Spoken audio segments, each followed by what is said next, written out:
Assalamualaikum warahmatullahi ta'ala wabarakatuh. Alhamdulillahirabbil alamin. Wassalatu wassalamu ala asyrafil anbiya'i wal mursalin wa ala alihi wa sahbihi ajma'in. Subhanaka la ilma lana illa ma 'allamtana innaka antal alimul hakim. Rabbi shrah li sadri wa yassir li amri wahlul 'uqdatam min lisani yafqahu qawli. Rabbi yassir wa la tu'assir wa tammim bil khair, amma ba'd. Alhamdulillah, kita syukur pada Allah kerana sekali lagi pada setiap pagi Khamis sebegini kita akan berbicara kitab Induk Penyucian Jiwa yang biasanya saya berkuliah di Masjid Negeri Shah Alam. Alhamdulillah, pada pagi ini kita masih lagi dapat meneruskan perbincangan kita dalam kitab yang besar ini, di mana kita telah sampai pada peringkat cerita tentang mengenai beberapa perkara yang mesti kita masukkan dalam tubuh badan kita, yang mesti ada pada peribadi kita. Beberapa perkara ni yang ke-8 dah kita sebut kita kena ada dalam tubuh badan setiap orang mukmin ini. Tubuh badan mereka mesti ada takwa dan juga mesti ada warak dipanggil.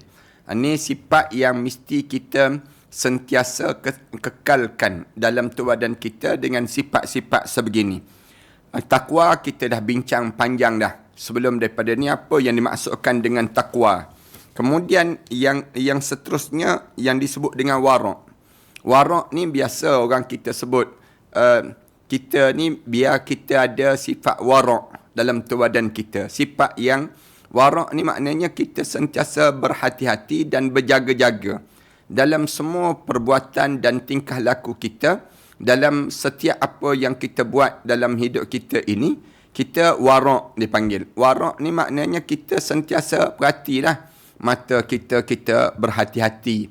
Kemudian telinga kita berhati-hati.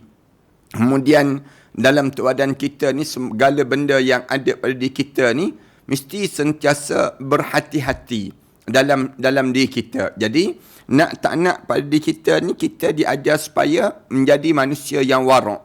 Warak ni maknanya berhati-hati dalam setiap perbuatan. Warak ni bukan mesti berjalan tunduk, kemudian langgar tiang-tiang, langgar dinding-dinding, tidak. Tetapi yang dimaksudkan dengan warak ni maknanya pada diri kita sentiasa lihat benda ni benda yang disuruh oleh Allah ke benda yang tidak disuruh oleh Allah.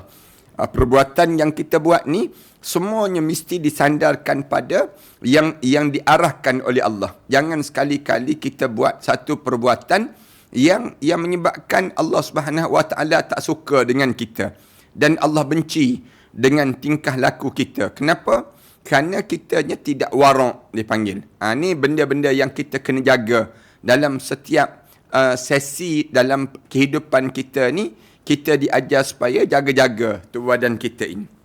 Baik, dalam perbincangan warak ini, di mana alim ulama telah bahagikan orang yang warak ini kepada empat perbezaan, 4 tingkatan dalam warak ini sendiri. Tingkat yang pertama itu warak udul dipanggil. Warak sebab tanpa benda-benda yang pasti. Benda-benda yang pasti je dia jadi jaga-jaga. Benda ni tak boleh, haram dia panggil. Yang ni halal. Yang jenis macam ni dipanggil warak yang betul-betul diambil daripada adanya satu fatwa yang mengenai perkara yang jelas, merupakan hal yang dapat dimasukkan dalam hal keharaman secara mutlak. Benda-benda yang jelas. Yang ni haram. Bila disebut haram, maknanya dia kata aku tak nak terlibat lah. Itu dipanggil benda yang orang yang jelas. Dia ambil yang benda yang jelas. Yang haram, yang halal pada diri dia. Yang ni orang sehingga kan apabila dilakukan, maka pelakunya dapat dikatakan sebagai manusia yang fasik. Ni keadaan yang terjadi. Kebanyakan orang yang di mana diri dianya tak jaga dengan perihal warak ini, dia akan jatuh pada fasik. Fasik pada tubuh badan dia. Ataupun kurang sempurna akal dan juga mengerjakan satu kemaksiatan yang pasti diterapi dosa tadi. Itu yang pertama. Yang kedua, tingkat yang kedua, iaitu yang dapat diberikan contoh sebagaimana berikut. Semua perkara syubhat yang tidak wajib menjauhinya, namun disunnahkan untuk menjauhkan daripada mengerjakannya. Ini orang yang warak dipanggil. Tingkat yang kedua. Dia benda yang syubhat yang tak perlu dilaksanakan pada diri dia. Kemudian untuk menjauhkan daripada mengerjakannya. Adapun kesyubhatan yang wajib dijauhi, maka perkara itu dianggaplah sebagai perkara yang haram dalam hidup dia. Maknanya orang yang peringkat yang kedua ni, benda yang syubhat je, dia tinggal. Syubhatnya je, dia tinggal terus. Ni tanda orang yang warak dalam hidup seseorang. Kita kena ada benda yang demikian. Orang yang warak kan, bila dia tengok saja orang yang menyediakan makanan tu tidak menutup aurat, misal contohnya. Tapi makanan tu menutup. Makanan tu bertudung. Yang meniaga tu tak bertudung. Peringkat yang kedua ni, orang yang warak, dia tinggalkan. Dia tak ambil peranan yang demikian. Dia tak buat perkara demikian. Kenapa? Dia tak makan makanan itu. Kenapa dia tak makan? Kerana dia tahu benda ni kalau aku makan juga, nanti akan merosakkan yang disebut dengan keimanan pada tubuh badan aku. Dia akan jadi demikian. Ni orang yang warak. Tingkat yang kedua. Di mana dia jaga bukan perkara yang halal haram saja dia jaga. Tapi dia jaga yang kedua ni, peringkat yang kedua, dia jaga diri dia jangan terlibat dengan perkara yang syubhat. Kalau terlibat dengan perkara syubhat, maknanya dia ni tidak warak dalam hidup dia. Orang-orang mukmin dia jaga sampai tahap demikianlah dalam hidup dia. Kita ni sama kak. Kadang-kadang kita tengok kadang-kadang rancangan-rancangan. Orang yang warak, dia tak tahu ni rancangan yang boleh tengok. Yang ni rancangan yang tak boleh tengok. Kerana benda dalam YouTube, benda yang dalam media massa, medsos dan sebagainya, semua terdedah. Bila semua terdedah tersebut, kadang-kadang kita ni, orang yang tak warak, dia tengok semua. Dia scroll semua. Benda yang ada. Tapi orang yang warak, dia tahu. Yang ni jangan di scroll. Yang ni boleh di scroll. Senang ceritanya.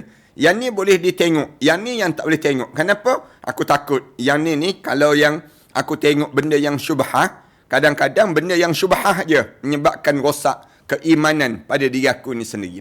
Ini tingkat yang kedua yang disebut dalam hadis Rasulullah sallallahu alaihi wasallam, da ma yaribuka ila ma la yaribuk. Tinggalkanlah apa yang mendebarkan diri kamu kepada satu benda yang tak mendebarkan dalam hidup kamu ini sendiri. Rasulullah pesan demikian. Hari ini para penonton dan sahabat-sahabat sekalian, kita nak sebut tingkatan yang ketiga dalam kewarakan ini. Di mana tingkat yang ketiga iaitu waraknya orang-orang yang bertakwa. Hal ini dikatakan oleh sabda Rasulullah sallallahu alaihi wasallam yang berbunyi. Ini orang yang tingkat yang ketiga, di mana warak orang-orang yang bertakwa. Sebagaimana yang disebut dalam hadis Rasulullah sallallahu alaihi wasallam, la yablughul abdu darajatal muttaqin hatta yad'a ma la ba'sa bihi makhafatan ma bihi ba's. Rasulullah sallallahu alaihi wasallam sebut, seorang hamba itu tidak akan dapat mencapai tingkatan muttaqin. La yablughul abdu darajatal muttaqin. Tak akan sampai darjah orang yang bertakwa di kalangan kamu. Hatta yada'a ma la ba'sa bih. Yakni orang yang benar-benar bertakwa sehingga ia suka meninggalkan perkara yang tidak apa-apa melakukannya. Ni tanda orang yang betul-betul bertakwa lah. La ba'sa bih. Makhafatan ma bihi ba's. Iaitu tidak ada dosa-dosanya. Sebab takut jikalau dalam melakukan itu ada apa-apa yakni membawa dosa kepada perbuatan itu sendiri. Ini peringkat darjah yang disebut dalam hadis Rasulullah sallallahu alaihi wasallam.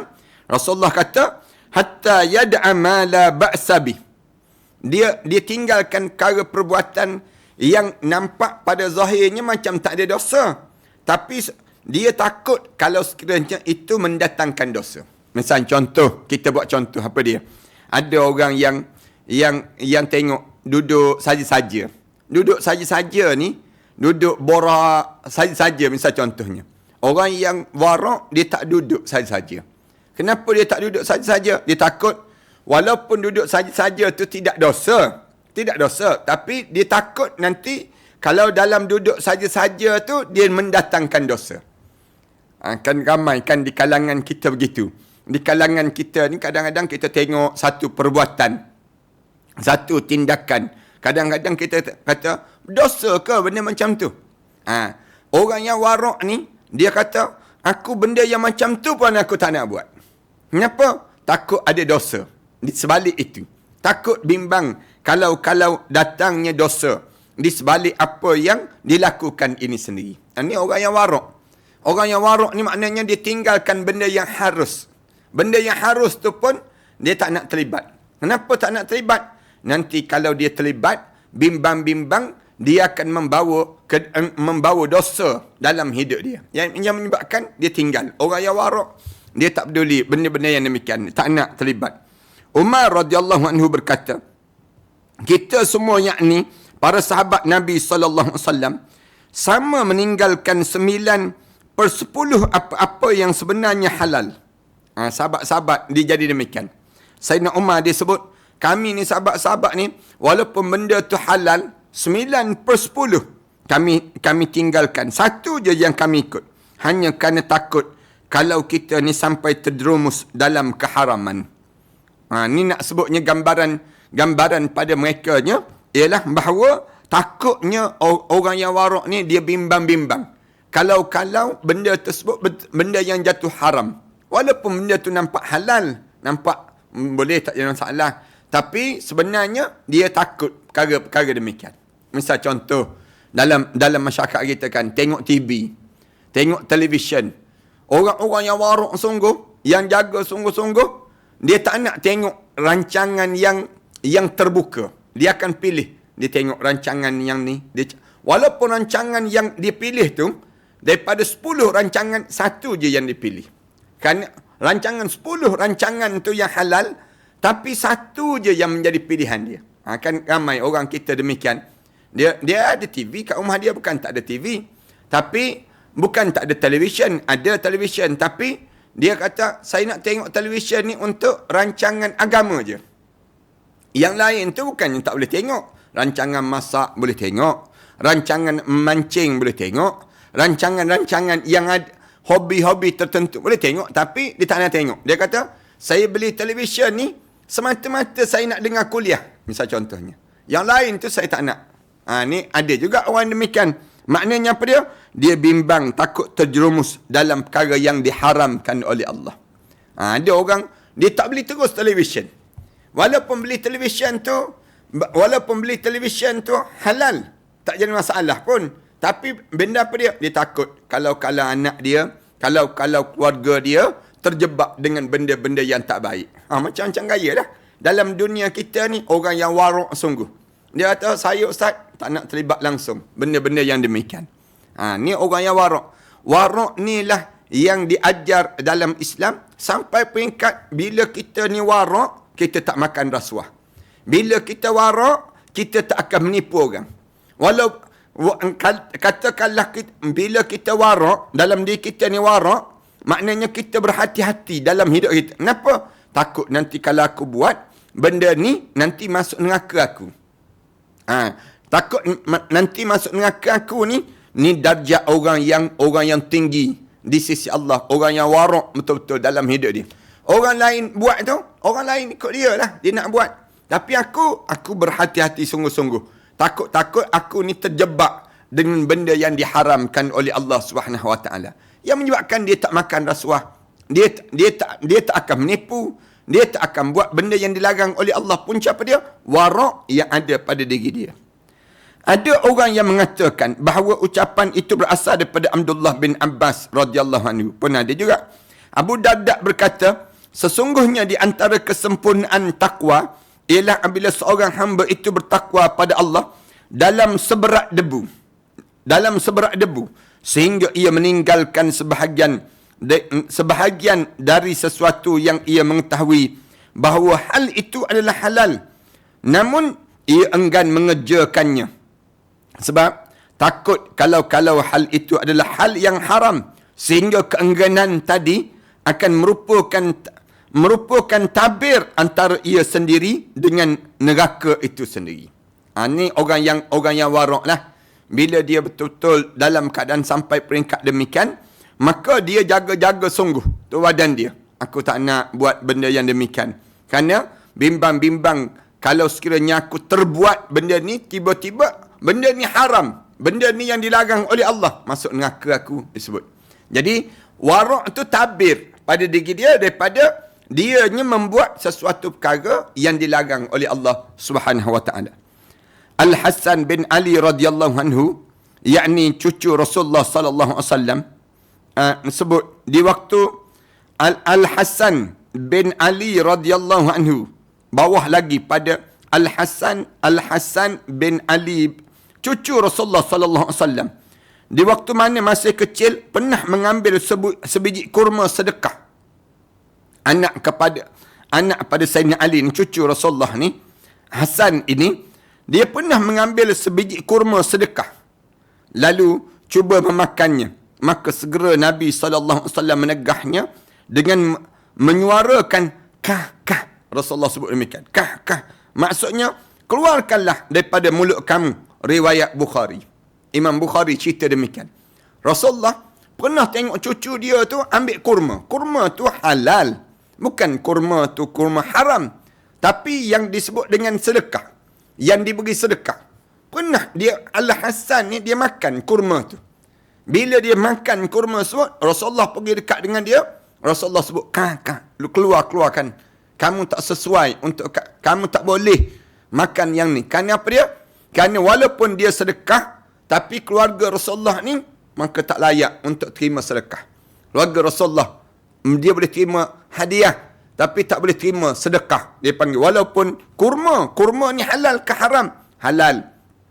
Tapi dalam keadaan yang sebegitu, Rasulullah sallallahu alaihi wasallam nak ajar supaya jadi warak di kalangan keluarga Rasulullah sallallahu alaihi wasallam. Tujuan utama daripada perbuatan Nabi sallallahu alaihi wasallam itu ialah untuk melarang anak buahnya daripada keturunannya daripada makan apa pun yang berasal daripada sedekah. Rasulullah sallallahu alaihi wasallam nak ajar keturunan Rasulullah tak boleh ambil sedekah. Orang-orang yang menganggap diri dia keturunan Rasulullah dan dia nampak susu jalur dia sampai pada Rasulullah, dia tak boleh makan sedekah. Sedekah tak boleh. Tapi hadiah boleh. Demikianlah yang dinaskan menurut kebanyakan para ulama. Tu kelebihan keluarga Rasulullah sallallahu alaihi wasallam. Di antara sekian banyak riwayat yang menjelaskan mengenai hal kewarakan ini ialah bahawa pada satu ketika ada orang yang sedang menunggu orang yang sedang sakit dan akan tiba ajal kematiannya. Kemudian orang itu meninggal dunia di waktu malam dan lampu pun masih menyala. Orang yang menunggu tadi lalu berkata, padamkanlah lampu itu sebab sekarang sudah menjadi milik ahli warisnya, iaitu perihal minyaknya tadi. Allahu Akbar. Ni orang yang warak lah. Dia jaga orang yang sakit. Orang sakit ni, dia jaga, dia diupah supaya jaga orang sakit. Orang yang warak ini. Kemudian, dianya jaga orang sakit ni sampai, tahu-tahu sampai mati. Bila mati saja, orang ni, maka dia kata tutuplah lampu ni. Dia kata tutup. Kerana apa dia? Saya takut saya makan harta anak yatim.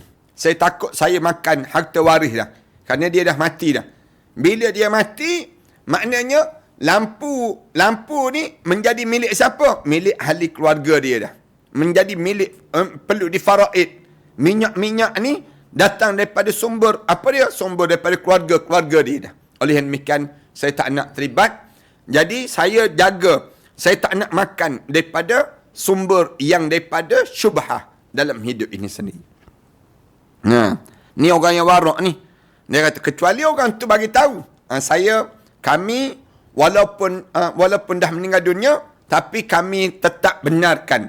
Kami nak suruh gunakan juga. Kenapa? Nak suruh baca Quran pada orang mati ni. Nak suruh ada orang yang iring jenazah dia.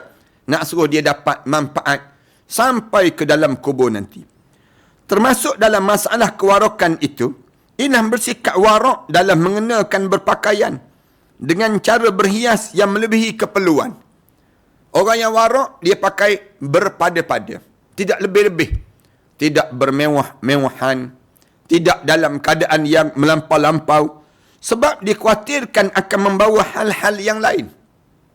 Dalam berpakaian, misal contohnya, bila dia berpakaian, dia jaga-jaga. Takut nanti orang kata, ni pakaian, nanti orang tengok kita ni riak. Nanti orang, pandangan dikhawatirkan akan bawa hal-hal yang lain. Sekalipun berhias dalam berpakaian itu harus hukumnya. Harus. Kita pakai cantik-cantik, harus. Ataupun boleh saja dipergunakan sesuka hati kita. Ikut kita lah. Duit kita. Tapi orang yang warak, semacam inilah yang disebut meninggalkan sesuatu yang tidak ada apa-apa pada diri dia. Atau tidak ada dosanya. Hanya kerana mengkhawatirkan barangkali di situ ada apa-apa, yakni ada dosanya. Orang yang warak kan, dia nak beli handbag mahal-mahal, tak berani. Kenapa? Aku ni nanti Allah tanya, macam mana aku nak jawab depan Allah nanti. Daripada duit ni, aku gunakan untuk keperluan dia aku. Dia takut. Dia nak beli pakaian mahal-mahal, takut. Dia warak dalam hidup dia. Dia nak beli apa dia yang disebut dengan rumah yang mewah-mewah, takut pada diri dia. Bermewah-mewahan tadi. Kenapa? Orang yang warak, dia takut melampau. Kalau dia melampau, nanti membawa dosa. Maksudnya, ia kerana takut kalau akan menyebabkan terjerumus diri dalam lembah keharaman yang diharamkan oleh Allah. Memang sebahagian besar hal-hal yang diharuskan itu seringkali mengajak ke arah yang terlarang dalam agama. Lain lagi misalnya, memperbanyakkan makan minum ataupun menggunakan wangi-wangian yang berlebih-lebihan bagi orang yang bujangan. Orang yang, ataupun kadang-kadang kita tengok orang yang tak warak ni, dia beli minyak-minyak wangi ni banyak je. Tersusun je pada dia. Ni berlebih-lebihan. Makanan sama juga. Banyak je makanan. Kadang-kadang dia duduk meja makan tu penuh dengan makanan. Di atas meja. Yang dia makan telur mata kebau je yang dimakannya. Yang ni kerana apa dia? Kerana hilang warak, dipanggil demikian. Ataupun mempunyai suami ataupun isteri, sekalipun sudah pernah kahwin, dia jadi demikian. Sebab semuanya itu dapat menggerakkan kesyahwatan yang tidak semestinya. Jadi pada diri dia, kesyahwatan itu pasti menimbulkan pemikiran yang bukan-bukan. Sampai peringkat nikah kahwin, dia tak nak isteri dia cantik sangat, tak nak. Orang yang warak pada diri dia, dia tak nak suami dia yang handsome sangat, yang kaya sangat. Dia tak nak yang jenis demikian. Orang yang warak, dia nak pada diri dia berpada-pada. Cukuplah aku sekadar ada suami, aku sekadar ada isteri, aku sekadar yang ada dalam hidup aku ni, yang disebut dengan sekadar ini dalam hidup aku, cukup dalam hidup aku. Kenapa? Kewarakan yang ada pada seorang. Seperti sentiasa mengawasi lawan jenisnya. Dia sentiasa jaga hubungan dengan orang perempuan macam mana. Dia jaga hubungan dia dengan orang lelaki macam mana. Dia jaga dalam hidup dia.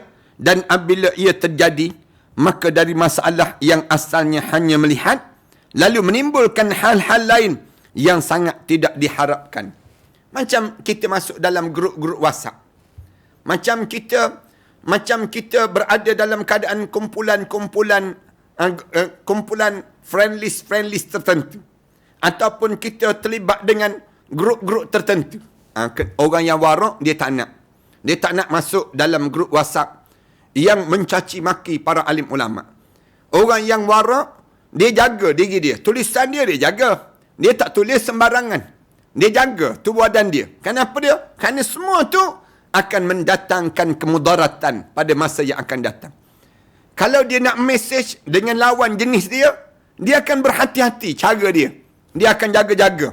Cara dia hantar mesej tidak mengiurkan, tidak menggairahkan, tidak membawa kepada perhubungan lawan jenis tadi. Akhirnya merosakkan hubungan dia dalam kekeluargaan dan juga dan hubungan orang tu dalam kekeluargaan mereka. Kena jaga pada diri kita demikian. Ni orang yang warak dipanggil. Kena jaga-jaga dalam hidup kita daripada terlibat daripada perkara-perkara yang memusnahkan amalan-amalan yang soleh yang kita buat ini. Demikian pula, jikalau seorang itu suka melihat dan memandang dengan perasaan heran dan kagum pada rumah-rumah yang dimiliki oleh orang-orang kaya, betapa besar dan indahnya gedung yang dipergunakan sebagai tempat tinggalnya. Pada asal masalah demikian ini harus atau boleh saja dilakukan, namun pada akhirnya akan menggerakkan hati menjadi loba dan juga tamak pada seorang. Kadang-kadang kan kita tengok rumah orang besar. Mari perasaan tu datang dalam jiwa kita ni perasaan. Datang dalam jiwa kita ni perasaan. Aku kalau boleh rumah sebesar ni lah. Misal contohnya. Aku nak besar lagi daripada yang ni. Dia jadi laba dan juga mula jadi loba dan juga tamak. Atau setidak-tidaknya ada hasrat dalam hati untuk memiliki apa yang dimiliki oleh orang lain itu. Ini dapat membawa jalan kehasadan dan kedengkian yang tidak dibenarkan menurut ajaran agama. Yang akhirnya pada diri kita ni, lama-lama pada diri kita ni, jadi kita dengki dengan orang. Bila kita ni tak ada warak ini, tak ada perasaan yang demikian, akhirnya benda apa yang terjadi pada diri kita? Dengki lah. Macam mana orang ni boleh jadi kaya? Macam mana orang ni boleh banyak harta? Macam mana orang ni diberikan pangkat dan darjat pada diri dia? Sedangkan kita dengan dia ni jauh lebih banyak lagi dibandingkan dengan dia tersebut. Dia mula datang perasaan-perasaan demikian pada diri kita. Menyebabkan kerosakan pada hati kita. Atau boleh saja dilakukan. Padahal masalah demikian ini harus. Atau boleh saja dilakukan. Namun pada akhirnya akan menggerakkan hati menjadi loba dan tamak. Setidak-tidaknya ada hasrat dalam hati untuk memiliki apa yang seperti dimiliki orang lain. Ini dapat membawa jalan kehasadan dan kedengkian yang tidak dibenarkan menurut ajaran agama.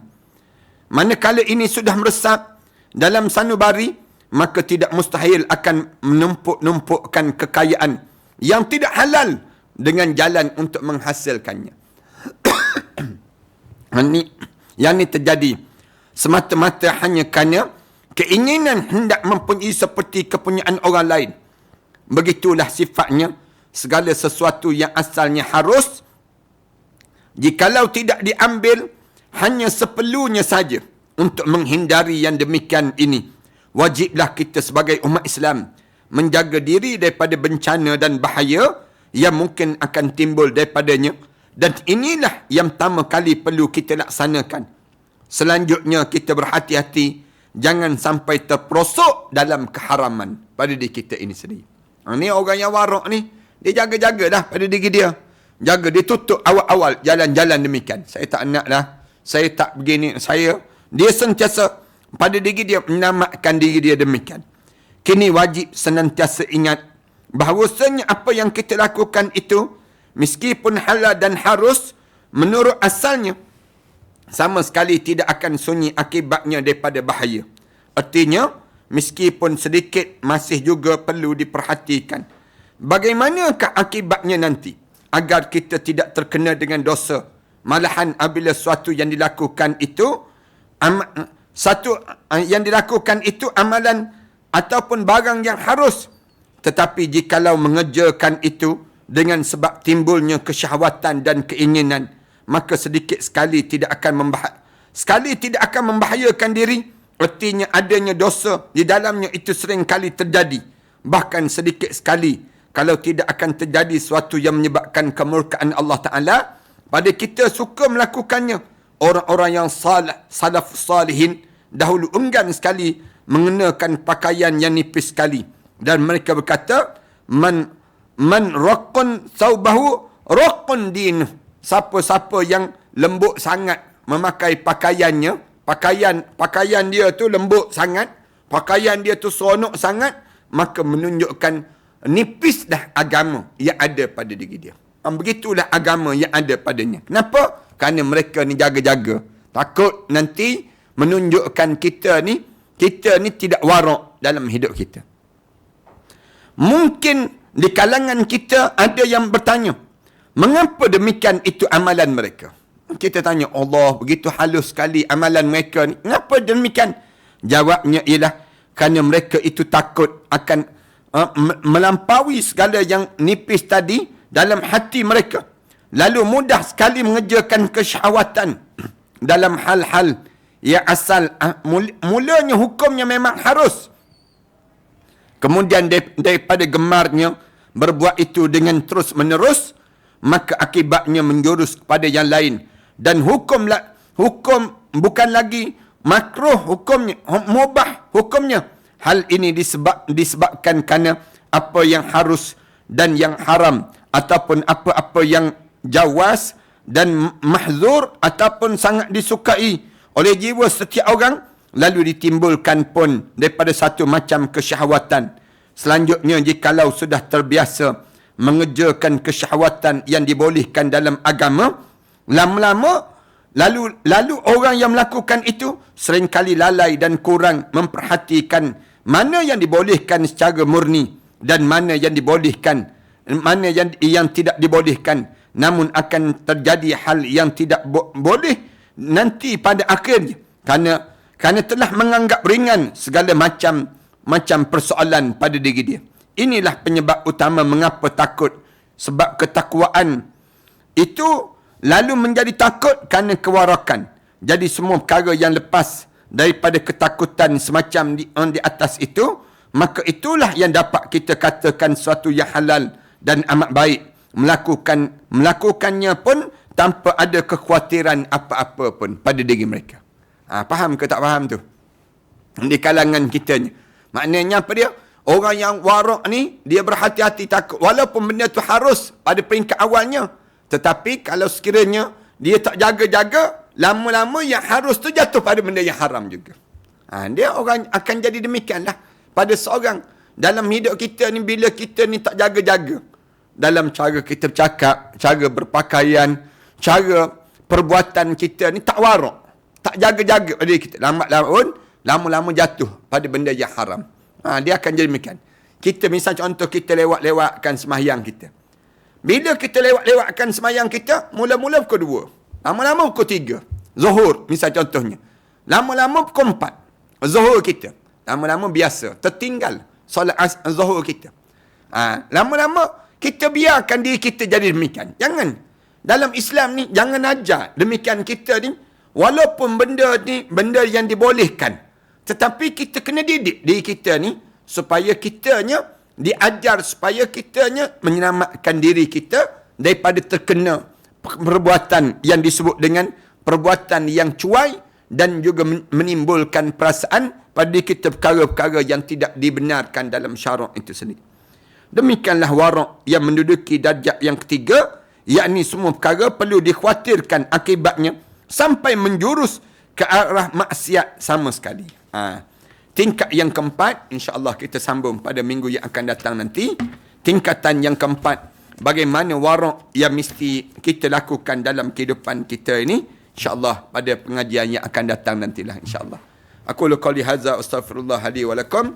Wassalamualaikum warahmatullahi ta'ala wabarakatuh. A'udzubillahi minasyaitanirrajim. Bismillahirrahmanirrahim. Alhamdulillahi rabbil alamin. Wassalatu wassalamu ala rasul amin.